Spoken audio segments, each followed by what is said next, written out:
সাগরে সব দুঃখ টুঃখ যা আছে সব ভুলে যায় সাগর পার আসলে। সব জায়গার মতো তো আর এই জায়গা না, কক্সবাজার তো কক্সবাজারই। ফ্যামিলি নিয়ে ঘুরা, বাচ্চা কাচ্চা নিয়ে ঘুরা অনেক মজা পাওয়া যায়।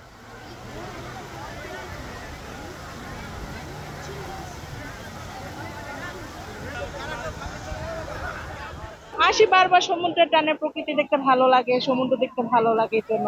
আর আমার বাচ্চাকে নিয়ে এবার প্রথম আসছে, ওর প্রথম সমুদ্র দেখা, এই জন্য এটা আমার কাছে আরো বেশি স্পেশাল।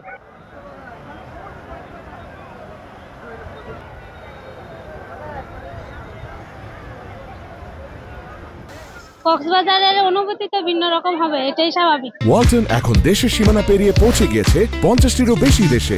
ওয়ালটন, ঘরে ঘরে বিশ্বজুড়ে। ভালো লাগে আসলে, আর মানসিক রিফ্রেশমেন্টের জন্য আসা। আর সমুদ্র তো অবশ্যই সবাইকেই টানে, এটা হচ্ছে বিষয়।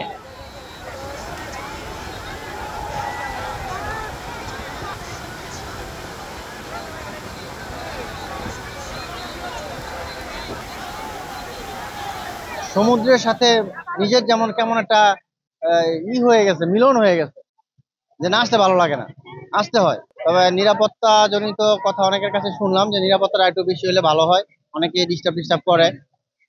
এছাড়া পরিবেশ আগের চেয়ে তো অনেক ভালো, অনেক সুন্দর।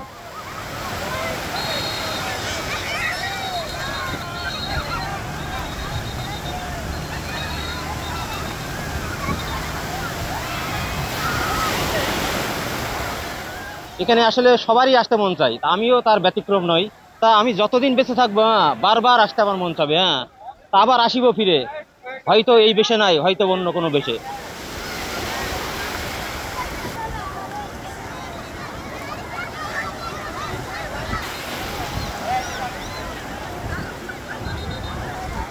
আমাদের একটা রিকোয়েস্ট থাকবে সকল পর্যটকদের প্রতি, যে আহ, হাঁটুর পানির চেয়ে বেশি না যাওয়া, আর লাইফ গার্ডদের সাথে সার্বক্ষণিক লাইফ গার্ড টাওয়ার থেকে তাৎক্ষণিক তথ্য সংগ্রহ করে পানিতে নামা, এবং যেখানে লাল পতাকা থাকবে সেখানে সম্পূর্ণভাবে না নামা।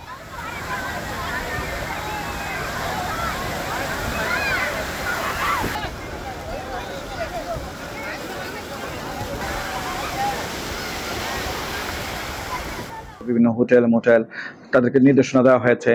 সকল স্টেক হোল্ডারদেরকে আমরা হুঁশিয়ারি করে দিয়েছি কোনো অ্যাঙ্গেল থেকে যেন পর্যটকদের হয়রানি না করা হয়। পাশাপাশি সুগন্ধা পয়েন্ট এবং লাবণী পয়েন্টেও করা নিরাপত্তা ব্যবস্থা নিশ্চিত করা হয়েছে।